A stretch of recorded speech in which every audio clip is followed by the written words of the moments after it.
கர்த்தருக்கு ஸ்தோத்திரம். விழுப்புரம் புதிய பெந்தகோஸ்து சபை வழங்குகிறதான தேவ சமாதான நேரம் என்ற நிகழ்ச்சியில் உங்கள் மத்தியில் கர்த்தர் என்னை கொண்டு வந்ததுக்காக நான் கர்த்தருக்கு நன்றி சொல்கிறேன். இந்த நாளின் செய்தியின் தலைப்பு, நான் உனக்கு போதித்து. கர்த்தருக்கு மகிமை உண்டாகட்டும். 32ஆம் சங்கீதத்தில் இந்த வசனம் இப்படியாக சொல்லப்பட்டிருக்கிறது. நான் உனக்கு போதித்து நீ நடக்க வேண்டிய வழியை உனக்கு காட்டுவேன், உன்மேல் என் கண்ணை வைத்து உனக்கு ஆலோசனை சொல்லுவேன். கர்த்தருக்கு மகிமை உண்டாகட்டும். இன்றைக்கு போதிக்கிற காரியங்கள் நிறைய இடங்கள் நடக்குது. மாணவர்களுக்கு ஆசிரியர்கள் போதிக்கிறார்கள். இது பள்ளிக்கூடத்தில், காலேஜில் நடக்கிறது. நண்பர்களுக்கு போதிப்பார்கள். கர்த்தருக்கு ஸ்தோத்திரம். போதிப்பார்கள்னா பாடம் நடத்த மாட்டாங்க, நல்ல கருத்துலையும் சொல்லுவாங்க, கெட்ட கருத்துலையும் சொல்லுவாங்க. கர்த்தருக்கு ஸ்தோத்திரம். பெற்றோர்கள் பிள்ளைகளுக்கு போதிப்பார்கள். கர்த்தருக்கு மகிமை உண்டாகட்டும். சபை போதகர்கள் விசுவாசிகளுக்கு போதிக்கிறார்கள். இதெல்லாம் போதனைகள்லாம் பாடம் நடத்துகிறது போல. ஆனால் நம்ம எல்லாரை காட்டிலும் நமக்கு ஆண்டவர் போதிக்கிறவராக இருக்கிறார். கர்த்தருக்கு ஸ்தோத்திரம். அதனால தான் அந்த சங்கீதத்தில் சொல்லப்பட்டிருக்கிறது, நான் உனக்கு போதித்து நீ நடக்க வேண்டிய வழியை உனக்கு காட்டுவேன், உன்மேல் என் கண்ணை வைத்து உனக்கு ஆலோசனை சொல்லுவேன். கர்த்தருக்கு ஸ்தோத்திரம். ஆகவே கர்த்தர் நமக்கு போதிக்கிற ஆண்டவராக இருக்கிறார். அவர் நல்ல போதகர். ஆனால் தான் அந்த 100க்கு அதிபதி சொல்லும்போது, நல்ல போதகரே நித்திய ஜீவனை சுதந்தித்து கொள்ளும்படி நான் என்ன செய்ய வேண்டும் என்று சொன்னார். ஆனால் இந்த நல்ல போதகர் சொல்லுகிற வார்த்தைகளே, போதிக்கிற வார்த்தைகளே கேட்கிற இருதயம், கேட்கிற மனம், கேட்கிற காது எல்லாரிடத்திலும் இல்லை. அதனால தான் ஆண்டவர் சொன்னார், கேட்கிறது காது உள்ளவன் கேட்க கடவன் என்றார். இந்த மத்தேயு சுவிசேஷம் 5ஆம் அதிகாரம், 6ஆம் அதிகாரம், 7ஆம் அதிகாரம் முழுவதும் மலை பிரசங்கத்தை குறிக்கிறது. கர்த்தருக்கு ஸ்தோத்திரம். அவரிடத்துல வந்த ஜனங்களை பார்த்து ஆண்டவர் பிரசங்கம் பண்ண ஆரம்பித்தார். மலை பிரசங்கம் 5ஆம் அதிகாரம் மத்தேயு, 6ஆம் அதிகாரம், 7ஆம் அதிகாரம் ஃபுல்லாக முழுவதும் மலை பிரசங்கத்தை குறிக்கிறதான காரியமாக இருக்குது. அவர் ஜனங்களை பார்த்து அவர் பிரசங்கம் பண்ண ஆரம்பித்தார். கர்த்தருக்கு ஸ்தோத்திரம். நான் வாசிக்கிறேன். மத்தேயு 5ஆம் அதிகாரம் 1ஆம் வசனம். அவர் திரளான ஜனங்களை கண்டு மலையின் மேல் ஏறினார். அவர் உட்கார்ந்தபோது அவருடைய சீஷர்கள் அவரிடத்தில் வந்தார்கள். அப்போது அவர் தமது வாயை திறந்து அவர்களுக்கு உபதேசித்து சொன்னது என்னவென்றால், இந்த மலையின் மேல் ஏறி ஜனங்களுக்கு உபதேசித்து சொன்னது, போதித்து சொன்னது காரியங்களை 5ஆம் அதிகாரம், 6ஆம் அதிகாரம், 7ஆம் அதிகாரத்தில் நாம் பார்க்கிறோம்.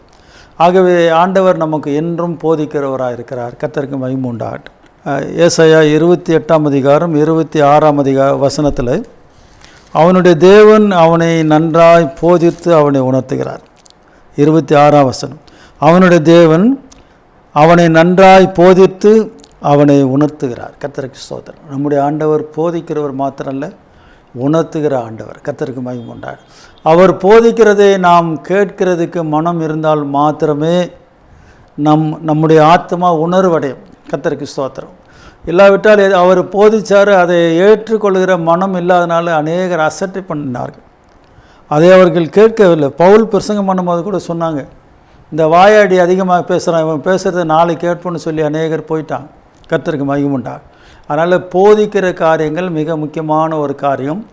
அந்த போதனையில் தான், உபதேசத்தில் தான் சபை கட்டப்படுகிறது, விசுவாசியோட ஜீவியம் கட்டப்படுகிறது, வாழ்க்கை கட்டப்படுகிறது, ஆவிக்குரிய ஜீவம் கட்டப்படுது. போதனை இல்லாத இடத்துல, ஒரு சபையில் போதகம் இல்லாவிட்டால் அங்கே வெறும் கதையை சொல்லி ஜோக் அடிச்சுட்டு கிண்டல் பண்ணிட்டு இருப்பாங்களான்னா அந்த விசுவாசிகள் வளர முடியாது. அந்த விசுவாசிகளுக்கு ஒரு நல்ல போதனை தேவை. கர்த்தருக்கு ஸ்தோத்திரம். நல்ல போதனை அவர்களுக்கு இருந்தால் மாத்திரமே அவர்கள் ஆவிக்குரிய ஜீவத்தில் வளர முடியும். கர்த்தருக்கு ஸ்தோத்திரம். அதனால தான் ஏசாயாவில் சொல்லப்பட்டிருக்கு 28ஆம் அதிகாரத்தில் 26ஆம் வசனம், அவனுடைய தேவன் அவனை நன்றாய் போதித்து அவனை உணர்த்துகிறார். கர்த்தருக்கு மகிமை உண்டாகும். ஆகவே போதிக்கிற வார்த்தைகளை கேட்கிற மனம் வேண்டும். கர்த்தருக்கு ஸ்தோத்திரம். அந்த போதிக்கிற வார்த்தைகளை கேட்கிற மனம் நமக்கு இல்லாவிட்டால் நாம் போதனையை ஏற்றுக்கொள்ள முடியாது, போதனையை அடைய முடியாது. கர்த்தருக்கு மகிமை உண்டாகும். எனவே எனக்கு அன்பானவரில், கர்த்தர் போதிக்கிறவர். நம்முடைய ஆண்டவர் நல்ல போதகர். இன்றைக்கும் அவர் நமக்கு போதிக்கிறவராக இருக்கிறார். அதனால தான் சங்கீதத்தில் சொல்லப்பட்டிருக்கிறது, நான் உனக்கு போதித்து. உலகத்தில் யார் போதிக்கிறதை காட்டிலும், பெற்றோர்கள் போதிக்கிறதை காட்டிலும் கூட நம்முடைய ஆண்டவர் போதனை தான் மிக சிறந்தது. கர்த்தருக்கு ஸ்தோத்திரம். யார் போதனை செய்தாலும் சில நேரங்களில் அவர் சுயநலத்துக்காக போதிப்பாங்க. ஆனால் ஆண்டவர் அவர் நம்முடைய சுயநலத்தை, நம்முடைய வளர்ச்சிக்காக, நம்முடைய ஆசீர்வாதத்துக்காக நமக்கு ஆலோசனை சொல்கிற ஆண்டவர். கர்த்தருக்கு ஸ்தோத்திரம். இந்த ஆண்டவர் போல உலகத்தில் யாரும் போதிக்கிறவர்கள் இல்லை. கர்த்தருக்கு ஸ்தோத்திரம்.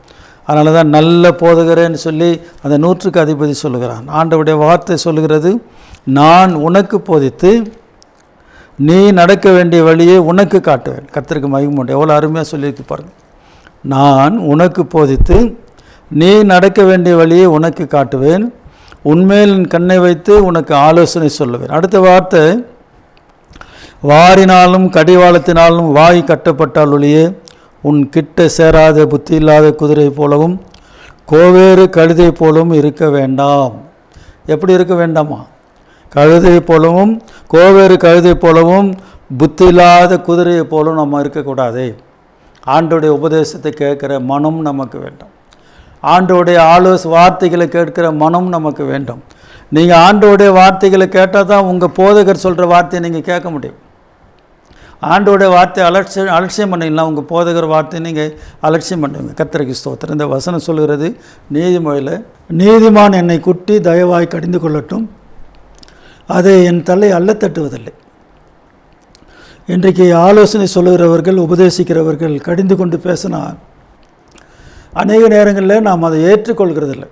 பாஸ்டர் சொன்னாலும் ஏற்றுக்கிறதில்லை, ஆண்டவர் சொன்னாலும் ஏற்றுக்கிறதில்லை, தீர்க்க தரிசனமாக சொன்னாலும் ஏற்றுக்கிறதில்லை. நீங்கள் படித்த அந்த வசனத்தில் இருக்கிற காரியங்கள் உங்களுக்கு புரிந்தாலும் அதை ஏற்றுக்கொள்கிற மனம் நமக்கு இல்லை. கர்த்தருக்கு ஸ்தோத்திரம்.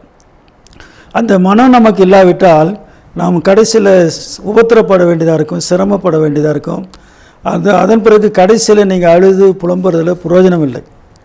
அருமையான விசுவாசிகளே, பாஸ்டர்மார்களே, இந்த செய்தியை கேட்டுக்கொண்டிருக்கிற நீங்கள் உங்களுக்கு உபதேசம் பண்ணினவர்களுக்கு செவி கொடுக்காமல் அவருடைய வார்த்தையை நீங்கள் அலட்சியம் பண்ணுவீர்களானால், அவருடைய வார்த்தைகளை நீங்கள் உதாசீனம் பண்ணுவீர்களானால், அவருடைய வார்த்தைகளை நீங்கள் ஏற்றுக்கொள்ளாமல் போவீர்களானால், உதாரணமாக உங்கள் பாஸ்டர் ஒரு காரியத்தை உபதேசம் பண்ணுறாரு, சொல்கிறாரு, அதை நீங்கள் அலட்சியம் பண்ணி இவர் என்ன சொல்கிறது, நான் என்ன இவர் சொல்கிறதுக்கெல்லாம் கேட்கணுமா, நீங்கள் அலட்சியம் பண்ணி உங்கள் மனம் போன போக்கில் போவீங்களானா கடைசியில் உபத்திரப்பட வேண்டியதாக இருக்குது. இந்த வசனம் நான் வாசிக்கிறேன். நீதிமொழி புஸ்தகம் 5ஆம் அதிகாரம் 11ஆம் வசனத்தை நான் வாசிக்கிறேன். முடிவில் உன் மாம்சமும் உன் சரீரம் உருவழியும் போது நீ துக்கித்து, 12ஆம் வசனம், ஐயோ போதகத்தை நான் வெறுத்தேனே, கடிந்து கொள்ளுதலை என் மனம் அலட்சியம் பண்ணினதே. 13ஆம் வசனம், என் போதகரின் சொல்லை நான் கேளாமலும் எனக்கு உபதேசம் பண்ணினவர்களுக்கு என் செவியை சாயாமலும் போனேனே. சபைக்குள்ளும் சங்கத்துக்குள்ளும் கொஞ்சம் குறை எல்லா தீமைக்கும் உள்ளானேன் என்று முறையிடுவாய். கடைசியில் பாஸ்டர் சொல்கிறத கேட்காம, கர்த்தருடைய வசனம் சொல்கிறத கேட்காம, ஆண்டோடைய ஆலோசனை கேட்காம உன் மனம் போன போக்கில் நீ வாழ்ந்து கொண்டிருப்பாயானால், அடிக்கடி கடிந்து கொள்ளப்பட்டும் தன் பிடரியை கடினப்படுத்துகிறவன் சடிதியில் சகாயம் என்று நாசமடைவான். ஆண்டோடைய வார்த்தை போதகர் மூலமாக அல்லது ஆவியானவர் மூலமாக நீங்கள் படிக்கிற நேரத்தில் வார்த்தை உங்களை கடிந்து கொள்ளுமானால், உங்களுக்கு ஆலோசனை சொல்லுமானால், நீங்கள் அதை அலட்சியம் பண்ணுவீர்களானால், வசனம் அப்படித்தான் சொல்ல, அடிக்கடி கடிந்து கொள்ளப்பட்டும் தன் பிடரியை கடினப்படுத்துகிறவன் சடிதியில் சகாயமின்றி நாசமடைவான். நாம் நாசம் அடைகிறதுக்காக நாம் போதகத்தை ஏற்றுக்கொள்ளவில்லை, போதகராகிய இயேசுவை ஏற்றுக்கொள்ளவில்லை, அவருடைய உபதேசத்தை ஏற்றுக்கொள்ளவில்லை. நாம் ஆசீர்வதிக்கப்படுகிறதுக்காக தான் ஆண்டவராகிய இயேசுடைய வார்த்தையும் அவரையும் நாம் ஏற்றுக்கொண்டிருக்கிறோம். எனவே அன்பானவர்களே, நாம் மனம் போன போக்கில் போய் கடைசியில் இந்த வசனம் அப்படி தான் சொல்லுது. முடிவில் 5ஆம் அதிகாரம் 11ஆம், முடிவில் உன் மாம்சமும் உன் சரீரமும் உருவழியும் போது நீ துக்கித்து, இதை செய்யாதீங்க பிரதர், இப்படி பண்ணக்கூடாது, இப்படியெல்லாம் செய்யாதீங்கன்னு பாஸ்டர் சொன்னால், அதை கேட்குறதுக்கு மனம் இல்லாமல் நீங்கள் அப்படியே செய்து கொண்டிருப்பீர்களானால், அதனுடைய விளைவு நீங்கள் அனுபவிக்கிற நேரில் நீங்கள் என்ன சிரமப்பட்டு அல்லது பாஸ்டர்கிட்ட போய் ஜெபம் பண்ணாலும் அது அந்த நேரத்தில் ஜெபம் பண்ணால் அதுக்கு தீர்வு காண முடியாது. அதனால தான் வசனம் சொல்கிறது, 11ஆம் வசனம், முடிவில் உன் மாம்சமும் உன் சரீரமும் உருவழியும் போது நீ துக்கித்து, ஐயோ போதகத்தை நான் வெறுத்தேனே, கடிந்து கொள்ளுதலை என் மனம் அலட்சியம் பண்ணினது, என் போதகரின் சொல்லை நான் கேளாமலும் எனக்கு உபதேசம் பண்ணினவர்களுக்கு என் செவியை சாயாமலும் போனேனே. 14ஆம் வசனம், சபைக்குள்ளும் சங்கத்துக்குள்ளும் கொஞ்சம் குறைய எல்லா தீமைக்கும் உள்ளானேன் என்று முறையிடுவாய். எனவே கர்த்தர் போதிக்கிற நேரத்தில், கர்த்தர் சொல்லுகிற ஆலோசனை, கர்த்தர் போதிக்கிற வார்த்தைகள், கர்த்தருடைய உபதேசங்களை ஏற்றுக்கொள்கிற மனம் நமக்கு இல்லாவிட்டால் கடைசியில் நாம் உபத்திரப்பட வேண்டியதாக இருக்கும்.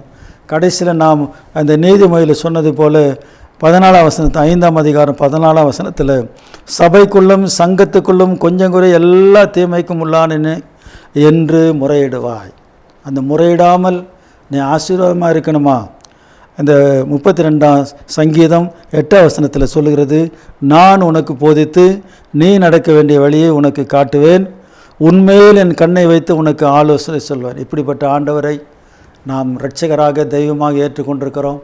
அவர் சொல்லுகிற வார்த்தைகளை கேளுங்க, அவர் சொல்லுகிற உபதேசத்தை கேளுங்க, அவருடைய போதனையை கேளுங்க. அவர் நம்ம மேல் கண்ணை வைத்து நமக்கு ஆலோசனை சொல்கிற நல்ல ஆண்டவர்.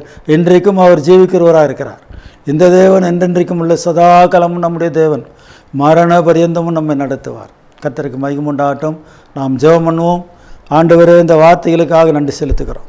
நான் உனக்கு போதித்து நீ நடக்க வேண்டிய வழி உனக்கு காட்டுவேன், உன்மேல் என் கண்ணை வைத்து உனக்கு ஆலோசனை சொல்வேன் என்ற வார்த்தையின்படி ஆண்டவரே, இந்த நிகழ்ச்சிகளை பார்த்து கொண்டிருக்கிற அருமையான தம்முடைய பிள்ளைகளுக்கு ஆண்டவரை நீ போதித்து உம்முடைய கண்களை அவர்கள் மேல் வைத்து நீர் ஆலோசனை சொல்லும்படி நாங்கள் ஜெபிக்கிறோம். இந்த நிகழ்ச்சி ஒளிபரப்பு கொண்டிருக்கிற ஜாய் டிவி நிறுவனத்தை ஆசீர்வதியும், பணிபுரிகிறதான தம்முடைய பிள்ளைகளை ஆசீர்வதியும். தொடர்ந்து கனம் துதி மகிமெல்லாம் நமக்கு தருகிறோம். இயேசுவின் நாமத்தில் கேட்கிறோம் பிதாவே, ஆமென். கர்த்தர் உங்களை ஆசீர்வதிப்பாராக. கர்த்தருக்கு ஸ்தோத்திரம். நெஞ்சங்களே வாருங்களே என் நேசர் இயேசுவிடம், நெஞ்சங்களே வாருங்களே என் நேசர் இயேசுவிடம், வந்திடுவீர் இந்நேரமே வா என்று அழைக்கின்றாரே, வந்திடுவீர் இந்நேரமே வா என்று அழைக்கின்றாரே.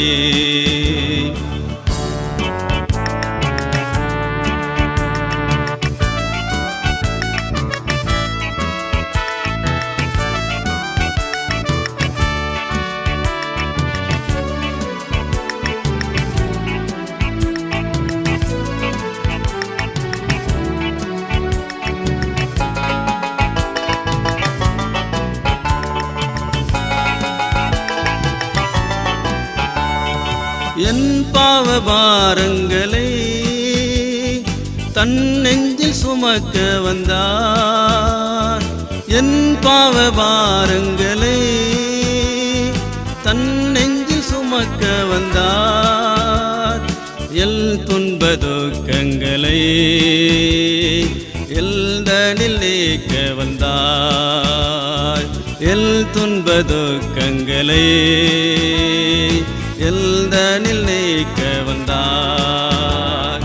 நெஞ்சங்களே வாருங்களே என் நேசர் இயேசுவிடம், வந்திடுவீர் இந்நேரமே வா என்று அழைக்கின்றாரே.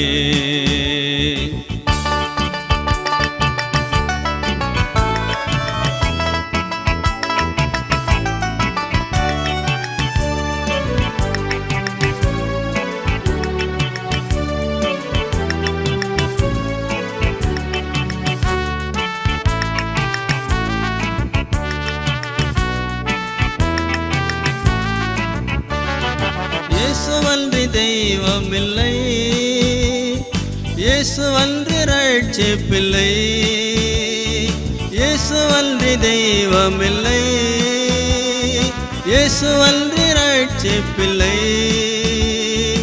உலகத்தில் ரட்சகராம் எல்தனில் உதித்து விட்டார்.